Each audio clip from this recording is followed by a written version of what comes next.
In 1971, a psychologist named Edward Deci walked into a lab at the University of Rochester with a simple question.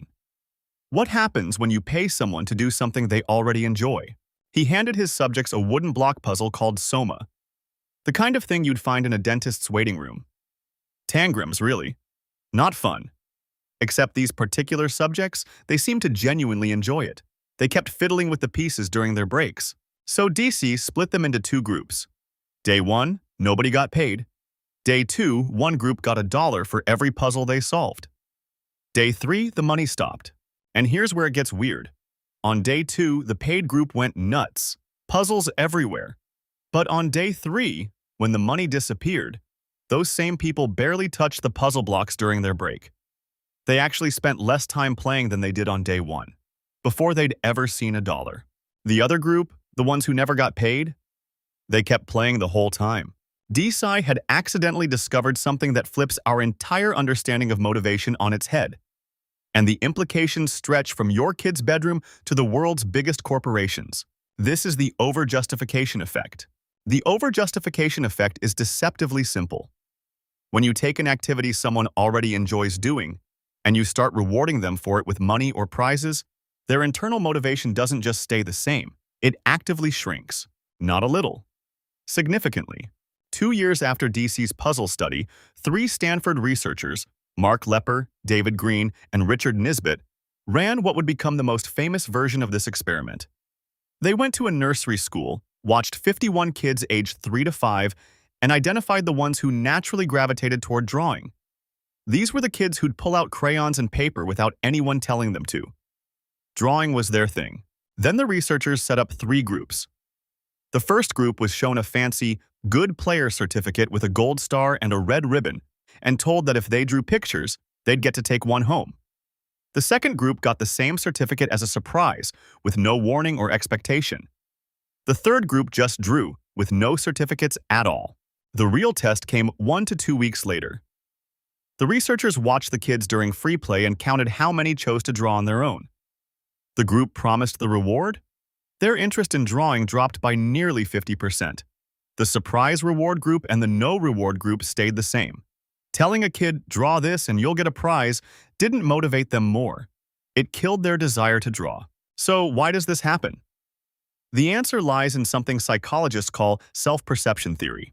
Developed by Daryl Bem in 1972, self-perception theory says we don't actually know why we do things.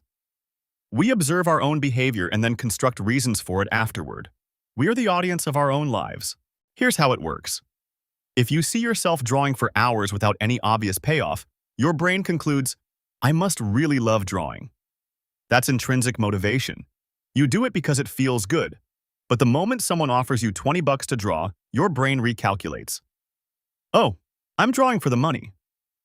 The external reward provides a ready-made explanation for your behavior, and the internal one loses its grip. Psychologist Leon Festinger demonstrated a beautiful version of this back in 1959.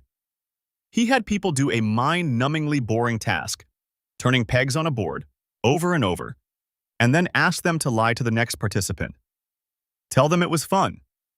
Some people got paid $1 to lie, others got $20. Afterward, Festinger asked them what they actually thought of the peg-turning task. The people who got $20 said it was boring, which makes sense. They were paid well and knew exactly why they did it. But the people who got just $1, they convinced themselves they actually enjoyed it. Because $1 isn't enough to justify lying, so their brains filled in the gap. If I wasn't paid much to say it was fun, then maybe I actually did enjoy it. Your brain is constantly running this equation. Am I doing this because I want to, or because I'm being paid to? The moment the answer shifts from want to paid to, something irreplaceable is lost. Deci, building on this, developed what's called cognitive evaluation theory. The idea is that every external reward carries 2 messages. The controlling message says, I'm paying you, so do the work. That kills motivation. The informational message says, you did a great job, here's recognition. That can actually boost motivation. Praise and positive feedback tend to increase intrinsic motivation because they feel like information about your competence, not control over your behavior. Money and prizes tend to tank it because they scream, You're only here for the reward. The tricky part is that some rewards feel like both at once. A bonus at work says, "You crushed it," and "keep crushing it or else" simultaneously. Which message your brain picks depends on how the reward is structured. Now, before you march into your boss's office and demand they stop paying you, there's a crucial nuance here. The overjustification effect doesn't apply to everything. For boring, repetitive tasks, the kind nobody does for fun, external rewards actually increase motivation. Money works when you'd otherwise have zero reason to do the thing. The problem is specifically with activities you love, hobbies, creative work, learning for its own sake. The things where intrinsic motivation is the whole point. This also explains why children are especially vulnerable. Kids naturally love learning, exploring, and creating. Their intrinsic motivation is sky high. But when parents and schools start dangling gold stars, pizza parties, and report card money, that internal fire starts dying. By the time those kids reach college, many can't study without external pressure. They never learn to do it for themselves. The effect shows up everywhere once you start looking. Blood donation.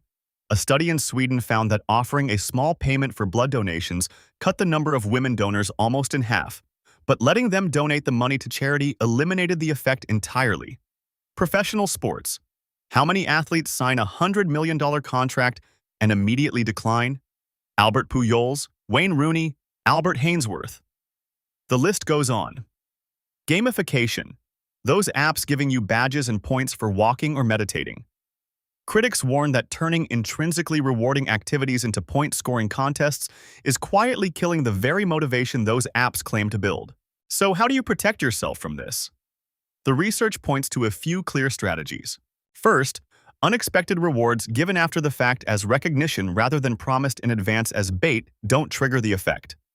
Surprise someone with appreciation and they'll work harder. Tell them about the reward beforehand, and they'll work for the reward, not the work itself. Second, separate the activity from the outcome. Paying for quality rather than participation preserves intrinsic motivation. "I'll pay you for a great drawing" is different from "I'll pay you to draw." Third, preserve autonomy. The less someone feels controlled by a reward, the less damage it does. Give people choices. Let them own the process. Fourth, for the things you genuinely love, your hobbies, your creative work, the stuff that lights you up, consider keeping money out of it entirely. Not everything valuable needs to be monetized. Your brain needs spaces where it can do things for no defensible reason at all. The overjustification effect teaches us something counterintuitive and a little beautiful. Sometimes the best way to kill a passion is to pay for it. The best way to keep it alive is to let it be free. Your brain isn't just a calculator seeking maximum reward. It's a meaning-making machine. And meaning doesn't come from a paycheck. It comes from the story you tell yourself about why you do what you do. So ask yourself, what are you doing right now that you genuinely love? And is anyone paying you for it? If not, maybe that's a good thing.